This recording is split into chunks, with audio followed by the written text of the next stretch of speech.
much. Thank you. Yeah, it's a good opportunity to thank John, our colleague, for coming on board together with JVP, General Electric, banks, etc.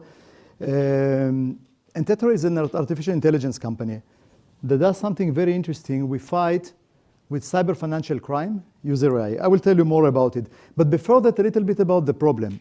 We all know that there is too much data. There are so many connected devices, it's hard to believe. 4.3 connected devices for every person on the earth.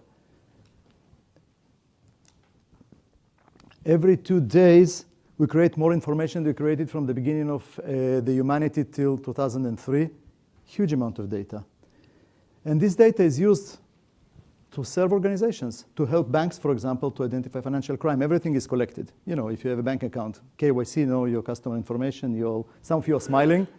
Did you provide wrong information to the banks? You know, it's a federal offense.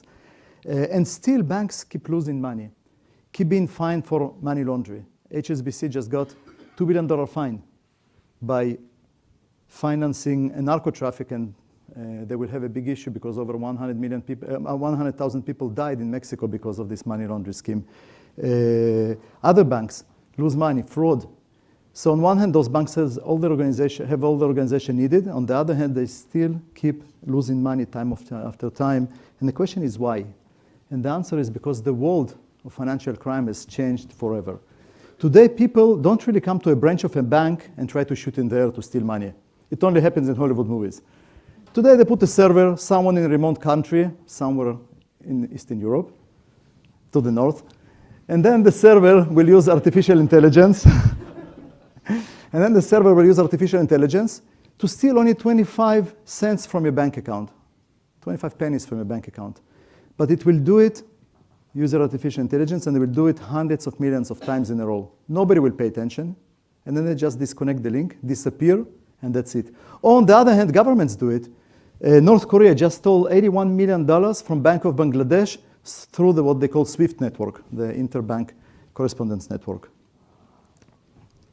And even more than that, the money is sometimes just being stolen, but sometimes it's used for money laundering. Now, we all know this clean and scientific term, anti-money laundering. But in reality, it's finding terrorists. It's human trafficking. It's child pornography. It's narco traffic. So it's not just stealing money. Anti-money laundering, actually, it's about people's life. And the overall size of money laundering today is considered to be between $2 to $3 trillion, between 3 to 5% of the global GDP. And those pains are not only across the banks. We have investors such as GE, or the largest, or the best, I would say, airline company. They all suffer from the same problems. On one hand, you have to be open and connected.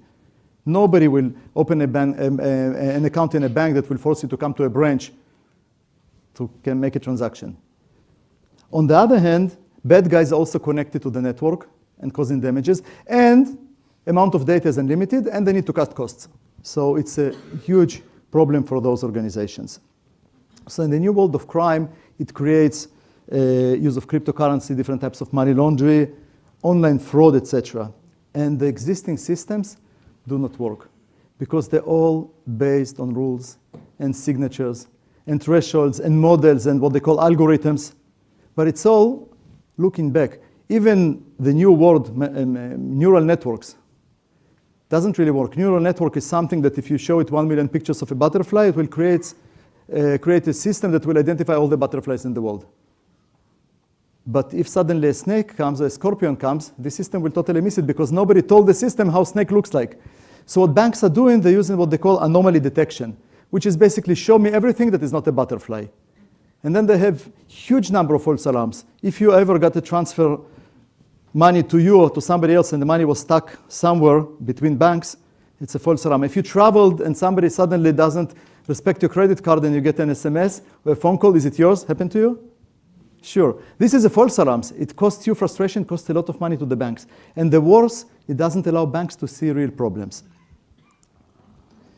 And even you manage to identify a problem and put a rule that will protect you in the future, within a few months, bad guys will find a way to change it and circumvent this situation. So when I speak with CEOs of banks, they many times mention me this scene. I don't know if it's true, but it allegedly a Polish army, World War I, I believe, that has the best horses, most disciplined, best muskets. They try to fight against German tanks. Wasn't very successful. They sometimes tell me, look, we come in with knives to gunfight. So how did we solve the problem? By utilizing technology developed in universities. Professor Averbuch from Tel Aviv University, before the 10 years in T.J. Watson Center of Excellence of IBM, where they created those deep blue machines that won chess games and games of Go.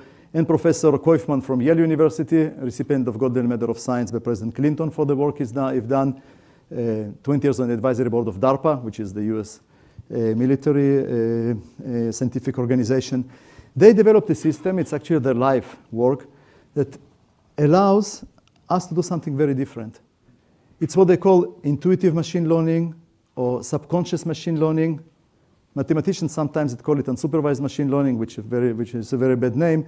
But basically, it's like a brain of a child. It's like our ancient brain. You know, if you take a child and you send your child to a school, within very short time, this kid will know exactly which kids are good guys and which kids are bad guys, right? Of course, you can help the kid to learn a little bit, but we have an ability to do it automatically. For example, if you drive in a car and you suddenly hear a weird noise, even without any understanding in mechanical engineering, you will know that something wrong is going on with your engine. So it's very easy and natural for us human beings. It was very difficult for computers. We managed to solve it. Of course, it's not enough to have technology. We created beautiful user interface system that can be integrated in the largest banks in the world, and we're working with the largest banks in the world today. And basically, the system connects the dots, because bad guys are so sophisticated that if they know what you're looking for, they will bypass it. So let me give you just two examples very quickly.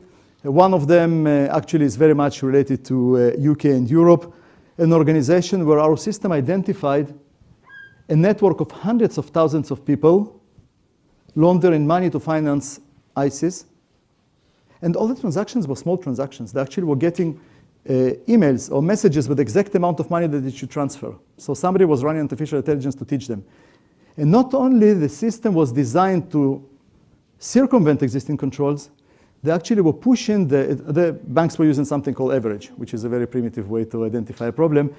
The values were actually used to push the average a little bit up, so they could launder more and more money. It was running for years after our system identified it. Our system identifies, on average, 70 days before the actual attempt to conduct a crime and take money of the bank. So in a way, some people say we predict the future, or Minority Report movies. It's okay, no, we're good guys. Another one is ATMs. We all think about ATMs as a financial device, but it's actually an IoT device, Internet of Things device. If you go to Tottenham Court Road or anywhere, you will see that ATMs are connected to the internet.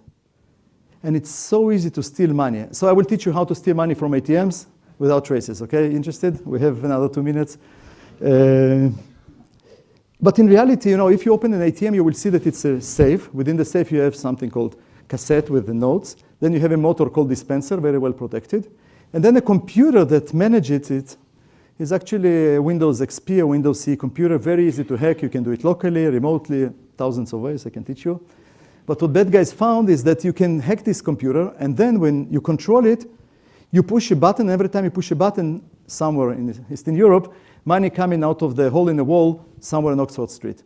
Now, it sounds like science fiction. Over $1 billion have been stolen this way. They never steal more than 5 notes, and there are 10,000 notes in ATM, so nobody pays attention. They erase all the traces, and they shut down the camera. We, as far as I know, the only company in the world that can identify this type of a problem. We do it with the largest banks in the world. And Europol actually produced a press release talking about this $1 million. So just to summarize, first of all, when we use AI, we found that artificial intelligence, that not only we discover between 3 to 6 times more issues that other systems find, but we do it with level of false alarms that is about 100 times lower than existing solutions. So just to summarize, people do afraid of artificial intelligence. And I have to say, every new innovation came with fears. People created new books, or created the print, actually. Everybody said, look, it will totally destroy human memory. When cars were invented, people said it will ruin the family unit as we know it. And there are some people in the United States that actually will not allow to have a car because they don't want to ruin a family unit. Internet was that when it was created, people said that it will totally destroy the way people communicate with each other. And by the way, it's all true. But I have to say that the advantages we have are way beyond the disadvantages. So I strongly believe that bad guys will use AI anyway. And in order for us to protect ourselves, we as humans obliged to use AI, to breed AI, to educate AI, and to convert AI to digital guards that will help us to protect ourselves.